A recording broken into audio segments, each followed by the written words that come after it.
আপনি কি সেই মারাঠি মেয়েটিকে চেনেন, যিনি ছিলেন বলেই আজ মেয়েরা স্কুলে যেতে পারে, যিনি ছিলেন বলেই আজ মেয়েরা টিচার হতে পারে, যিনি এমন এক সময় মেয়েদের জন্য স্কুল খুলেছিলেন যখন নারী শিক্ষাকে শাস্তিযোগ্য অপরাধের থেকে কম কিছু মনে করা হতো না, যিনি শিক্ষকতা করতে যাওয়ার সময় তাঁর দিকে ছুটে আসতো ইট, পাথর, কাদা, গোবর।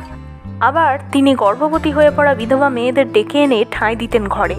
তবে তার চাইতেও যা চমকে দেয় তা হলো বিয়ের আগে পুত্রবধূকে বাড়িতে এনে রেখেছিলেন, যাতে ছেলে বউ একে অপরের মন বুঝতে পারে।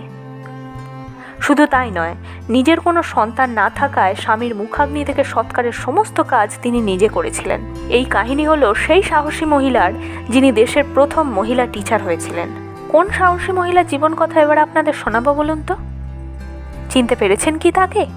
দেখি গেস করুন আর আমার কমেন্ট বক্সে লিখে বলুন। আর শুনতে হলে তো অবশ্যই আমার চ্যানেলটি সাবস্ক্রাইব করে আমার সঙ্গে থাকুন।